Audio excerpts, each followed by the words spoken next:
O conteúdo apresentado é uma adaptação das pregações do evangelista Billy Graham, com os seus escritos e devocionais. Algumas imagens são ilustrativas, para que haja uma interação com o público. O salmista disse: "Que homem há que viva e não veja a morte?" Salmos 9:27. Acredita-se que estejamos vivendo uma era de livre pensamento e experiências radicais. Temos procurado alterar o mundo e as leis que o governam através do conhecimento, da ciência, da invenção, da descoberta, da filosofia e do pensamento materialista. Temos tentado exaltar os falsos deuses do dinheiro, da fama e da inteligência humana. Mas por mais que tentemos, o fim é sempre o mesmo. Aos homens está ordenado morrerem uma só vez. Hebreus 9:27. Em meio à vida vemos a morte por todos os lados. A sirene da ambulância, os letreiros luminosos das agências funerárias,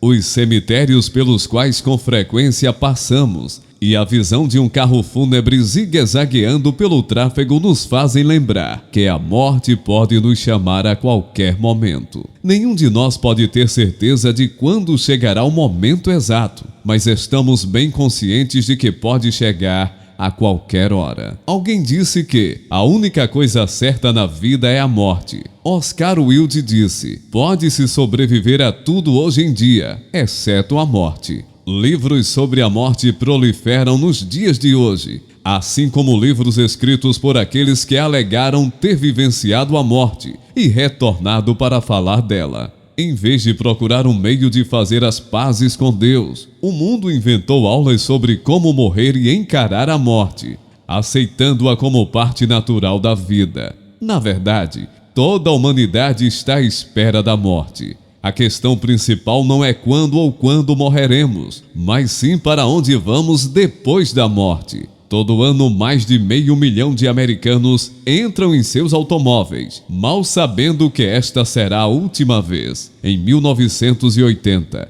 532 mil americanos morreram em acidentes de automóveis. Apesar das crescentes medidas de segurança, outras 469 mil pessoas morreram em acidentes em casa, quando a ideia de morte sequer passava por suas mentes, pois a morte aproxima-se da humanidade, sorrateira e implacável. E embora a medicina e a engenharia de segurança travem contra ela uma guerra constante, a morte sai sempre vitoriosa. Devido a esta batalha científica que travamos há tanto tempo, agora temos a vantagem de mais alguns anos de vida, mas a morte ainda se encontra no fim da linha. E a expectativa de vida do homem não ultrapassa em muito os 70 anos bíblicos. As doenças cardíacas ainda matam um número excessivo de cidadãos americanos na plenitude da vida. O câncer ainda inflige a dor aos corpos de milhares de pessoas. As doenças do sangue fazem suas vítimas, embora a pesquisa médica tenha feito uma redução considerável em sua cifra anual. O herpes e a AIDS, síndrome da imunodeficiência adquirida, são as doenças da década de 80. Elas estão em ascensão no mundo inteiro e têm sido registradas nos principais continentes. Não há dúvida alguma de que os homens iníquos sofrem um inferno relativo aqui na terra. Diz a Bíblia: "E sabei que o vosso pecado vos há de achar." Números 32:23. Ainda em outra passagem: "Pois aquilo que o homem semear, isso também ceifará." Gálatas 6:7. Porém, as evidências ao nosso redor mostram com clareza que alguns homens iníquos parecem prosperar, enquanto os justos sofrem por sua honestidade. A Bíblia ensina que haverá um tempo de compensação, em que se fará justiça. Alguém disse que não somos castigados por nossos pecados, mas são eles que nos castigam. Ambas as acessões são verdadeiras. Será que um Deus amoroso manda um homem para o inferno? A resposta é sim, porque ele é justo, mas não o manda por conta própria.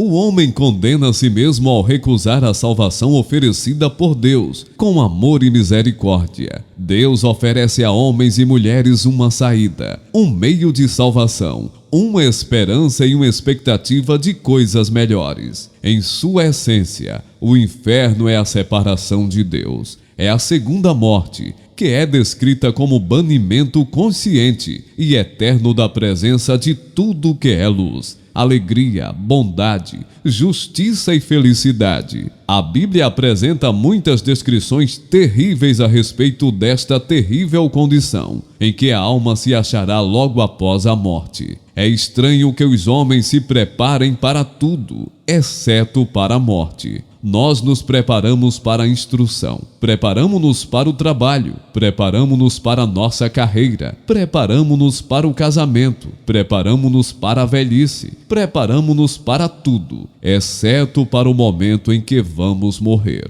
E, no entanto, a Bíblia diz que estamos todos destinados a morrer um dia. Mas a Bíblia também promete aos cristãos um paraíso na outra vida. Certa manhã, alguém perguntou a John Quincy Adams, então com 94 anos, como se sentia. Ele respondeu: muito bem, mas a casa em que eu moro não é tão boa. Mesmo que a casa que habitamos seja doente e fraca, podemos de fato nos sentirmos fortes e seguros. Quando somos cristãos, Jesus ensinou que existe um paraíso. Há várias passagens que poderiam ser citadas, mas a mais descritiva acha-se em João 14, 2 e 3. Na casa de meu pai há muitas moradas. Se assim não fora, eu não os teria dito, pois vou preparar-vos lugar. E quando eu for e vos preparar lugar, voltarei e vos receberei para mim mesmo, para que onde eu estou, estejais vós também. Paulo tinha certeza do paraíso a ponto de dizer: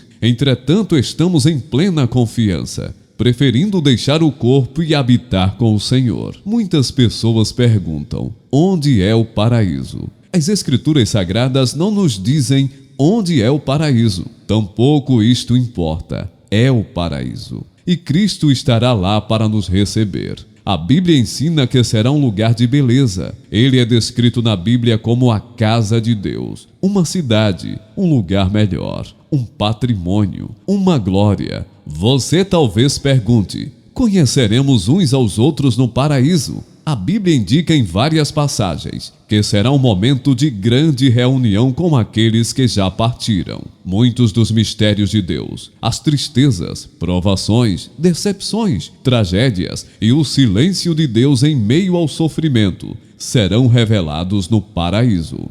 Elie Wiesel disse que a eternidade é o lugar onde as perguntas e respostas passam a ser uma coisa só. E em João 16:23, Jesus diz: naquele dia nada me perguntareis. Todas as nossas perguntas serão respondidas. Muitas pessoas perguntam: bem, e o que iremos fazer no paraíso? Apenas sentar e usufruir dos prazeres da vida? Não. A Bíblia mostra que serviremos a Deus, trabalharemos para Deus, todo o nosso ser louvará a Deus. A Bíblia diz: nunca mais haverá qualquer maldição. Nela estará o trono de Deus e do Cordeiro. Os seus servos o servirão. Agora a Bíblia ensina que estar ausente do corpo é estar na presença do Senhor. No momento em que um cristão morre, vai no mesmo instante para a presença de Cristo. Ali sua alma espera a ressurreição, quando o corpo e a alma serão reunidos.